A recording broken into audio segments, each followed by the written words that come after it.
आज हम पढ़ेंगे कक्षा 11वीं का चैप्टर 2 जीव जगत का वर्गीकरण।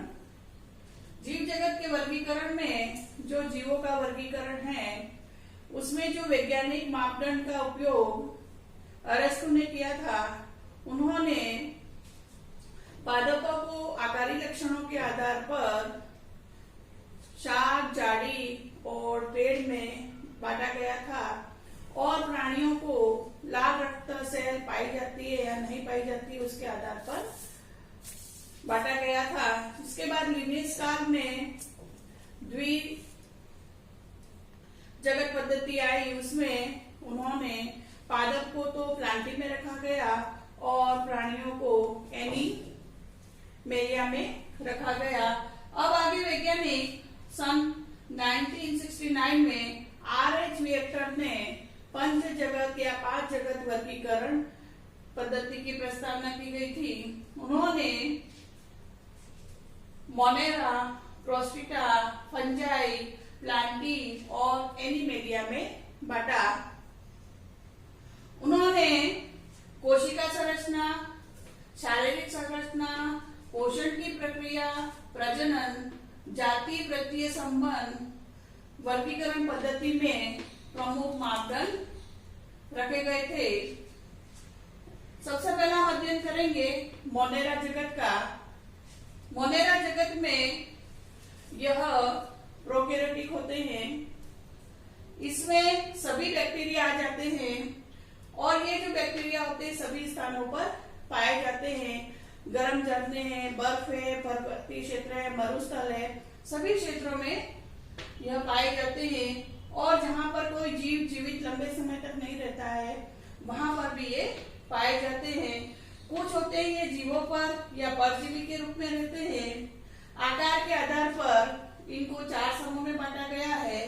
पहला है गोलाकार कोकस, दूसरा है छड़ाकार बेसिलस, तीसरा है कोमाकार और चौथा है सर्पिलाकार स्पाइरियम। तो गोलाकार कोकस में ये गोल आकार के होते हैं, एग्जाम्पल है कोकाई। छड़ाकार बेसिलस में छड़ के आकार के होते हैं और बेसिलाई। कोमा आकार में ये कोमा आकार के होते हैं और एग्जाम्पल है विब्रियो। सर्पिलाकार स्पाइरियम में सर्पिलाकार के होते हैं और एग्जाम्पल है स्पाइरिला। इस तरह से विभिन्न आकार के ये बैक्टीरिया अब आगे अपना भोजन ही क्या होते हैं, स्वयं संश्लेषित नहीं करते हैं, इसलिए यह जीवधारियों पर या मृत कार्बनिक पदार्थों पर निर्भर रहते हैं। ये तो हमने बैक्टीरिया जो सभी स्थानों पर अधिकतर पाए जाते हैं उनके बारे में अध्ययन किया और कुछ विशिष्ट प्रकार के भी बैक्टीरिया पाए जाते हैं। आधे बैक्टीरिया और यू बैक्टीरिया। आधे बैक्टीरिया होते हैं वह अत्यंत लवणीय क्षेत्र, गर्म झरने, कच्छ क्षेत्र, मैक्रोजोन में पाए जाते हैं।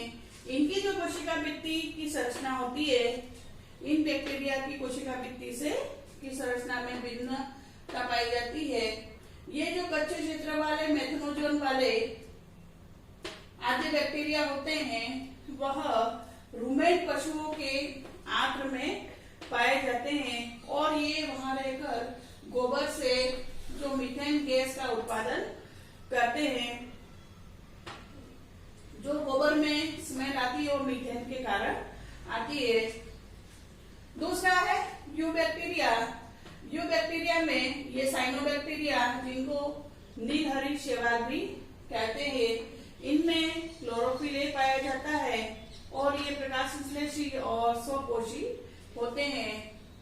एक कोशी के होते हैं, कॉलोनी में कुछ तंतुमय होते हैं और लवणीय जलीय समुद्र में अथवा स्थलीय शैवाल में होते हैं।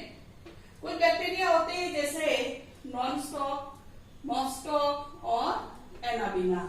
नॉनस्टॉक है ये तंतुमय संरचना इसमें पाई जाती है और एक इसमें हेट्रोसिस्ट सेल पाई जाती है जो क्या करती है, पर्यावरण में जो नाइट्रोजन होती है उनको स्थिर रखने का कार्य करती है। कुछ बैक्टीरिया परपोषी होते हैं जो अपघटक होते हैं।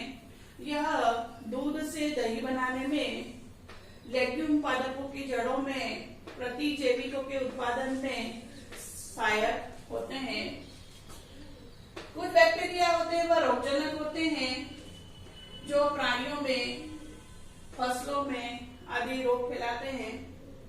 टाइफाइड, टिटनेस, साइट्रस, क्रैंकर आदि।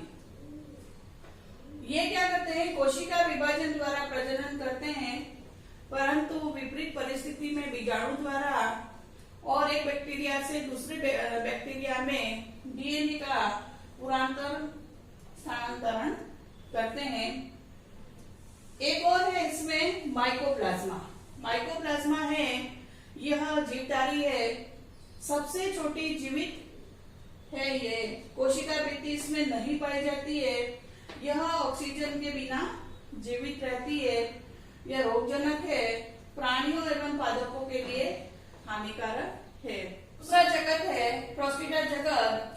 प्रोस्टिटा जगत के सभी जीव होते हैं वह एक कोशिक होते हैं, यूकेरियोटिक होते हैं, जलीय होते हैं, सुसंगठित केंद्रक होता है।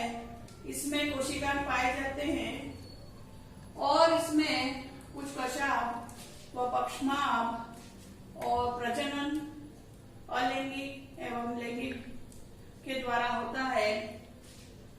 प्रोस्टिटा जगत को 5 भागों में बांटा गया है। पहला है क्राइसोफाइटा, दूसरा है डायनोफ्लैजिलेट, तीसरा है यूग्लिनोइड, चौथा है ओपन कवर एंड 5वां है प्रोटोजोआ। एक एक करके अध्ययन करते हैं। सबसे पहला है क्राइसोफाइटा। क्राइसोफाइटा सदस्य के जो जीव होते हैं कौन है? डायटम एवं शैवाल। यह होते हैं स्वच्छ जल में पाए जाते हैं, लवणीय समुद्र में भी पाए जाते हैं, सूक्ष्म होते हैं बहुत ही। ये क्या होते हैं? जल के साथ चेष्ट रूप से बहते हैं। इनमें क्या होता है? जीवों में कोशिका भित्ति होती है, वह साबुनदानी की तरह होती है। इसकी जो भित्ति होती है वह सिलिका की बनी होती है, जो क्या होती है? नष्ट नहीं होती है। जब क्या होता है? मृत आइटम होते हैं, वह अपने प्रदेश में बड़ी संख्या में क्या होते हैं? यह कोशिका भित्ति होती है, वह अवशेष के रूप में छोड़ जाते हैं और करोड़ों वर्षों के जमा यह अवशेष होते हैं, वह क्या कहलाते हैं? डायटमी मृदा कहते हैं। इनका जो उपयोग होता है पॉलिश करने, तेलों तथा सिरप के निःसंदन में लिया जाता है। दूसरा है डायनोफ्लैजिलेट सदस्य। इसमें क्या होता है? इसके जो जीव होते हैं वह समुद्र व प्रकाश संश्लेषी होते हैं। इनमें जो वर्णक होता है पीले, हरे, भूरे अथवा लाल रंग के होते हैं। इनका जो बाह्य सतह होता है, कोशिका भित्ति की जो बाह्य सतह होती है वह सेलुलोज की बड़ी पट्टिका के रूप में होती है। लाल जो डायनोफ्लैजिलेट है उनकी बड़ी संख्या में क्या जब विस्फोट होता है तब क्या होता है? समुद्र का जो जल होता है वह लाल रंग का दिखाई देता है और जो ये लाल रंग होता है वह एक प्रकार का क्या है? विष है। जीव इस विष के कारण क्या होता है? समुद्र में रहने वाले मछली और अन्य जीव होते हैं वो क्या हो जाते हैं? मर जाते हैं। एग्जाम्पल है गोनिया, लेक्स। तीसरा है यूग्लिनोइड। यूग्लिनोइड के जो सदस्य के जीव होते हैं वह स्वच्छ जल में पाए जाते हैं। स्वच्छ जल, स्थिर जल में पाए होते हैं। इनकी जो प्रोटीन युक्त पदार्थ की वैल्कीन की बनी होती है। यूग्लिनोइड 2 कशाप इसमें पाए जाते हैं। प्रकाश संश्लेषी होते हैं। जब सूर्य की उपस्थिति में होते हैं तब ये अपना भोजन स्वयं बनाते हैं। जब सूर्य की अनुपस्थिति में होते हैं तब ये शिकार कर परपोषी होते हैं। इसमें उच्च प्रकार के वर्णक पाए जाते हैं। एग्जाम्पल है यूग्लिना। चौथा है अपंग कवक। इसमें मृतकोशी होते हैं। ये अधिकतर सड़ती हुई टहनियों व पत्तियों के साथ गति करते हुए जैविक पदार्थों का भक्षण करते हैं। जब ये अनुकूल परिस्थिति में होते हैं तब ये समूह को क्या कहते हैं? प्लाज्मोडियम कहते हैं। प्रतिकूल परिस्थिति में होते हैं तब ये बिखर कर सिरों पर बीजाणु युक्त फलनकाय होते हैं। आगे नेक्स्ट, बीजाणु का जो परिक्षेपण होता है वायु के साथ होता है। तो इन सभी का डायनोप्लेजिलेट का डायग्राम, यूग्लिनट का डायग्राम और अपंग कवक का डायग्राम। कोशिका जगत का पांचवा है सदस्य। इसके जो जीव होते हैं, पांचवा सदस्य है प्रोटोजोआ। इसके जो जीव होते हैं परपोषी होते हैं, परपक्षी अथवा परजीवी के रूप में रहते हैं। प्रोटोजोआ के 4 समूह में बांटा है। पहला है अमीबी प्रोटोजोआ, दूसरा है कशापी प्रोटोजोआ, तीसरा है पक्षमापी प्रोटोजोआ एंड अंतिम चौथा है स्पोरोजोआ प्रोटोजोआ। अमीबी प्रोटोजोआ के जो जीव होते हैं वह स्वच्छ जल में, समुद्री जल में, नम मृदा में पाए जाते हैं। इनमें कुटपाद पाया जाता है। कुटपाद के द्वारा ये शिकार करते हैं। जो समुद्र में रहते हैं उनकी सतह को कैसी होती है? सिलिका वाली कवच होती है। एंड अमीबी परजीवी। दूसरा है कशापी प्रोटोजोआ। इसके जो जीव होते हैं वह स्वच्छंद व परजीवी होते हैं। कशाप पाए जाते हैं। मनुष्य में निद्रालु व्याधि नामक बीमारी पैदा करते हैं। एग्जाम्पल है ट्रिपेनोसोमा।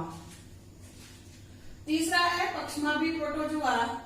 ये जो जीव होते हैं वह जलीय होते हैं, सक्रिय गति करते हैं, पक्षमाप पाए जाते हैं और इनमें गुहा पाई जाती है और कोशिका की सतह के बाहर यह खुलती है। लयबद्ध गति करते हैं ये और जल से पूरी भोजन होता है वह यहाँ पर गलेट की तरफ क्या होता है? बेच देते हैं। एग्जाम्पल है पैरामीशियम। अंतिम चौथा है स्पोरोजोआ। इसमें जो जीव होते हैं वो जीवन चक्र में संक्रमण करने योग्य कौन सी अवस्था होती है? बीजाणु जैसी अवस्था इसमें होती है। प्लाज्मोडियम जो मलेरिया परजीवी प्रजाति के हैं। धन्यवाद।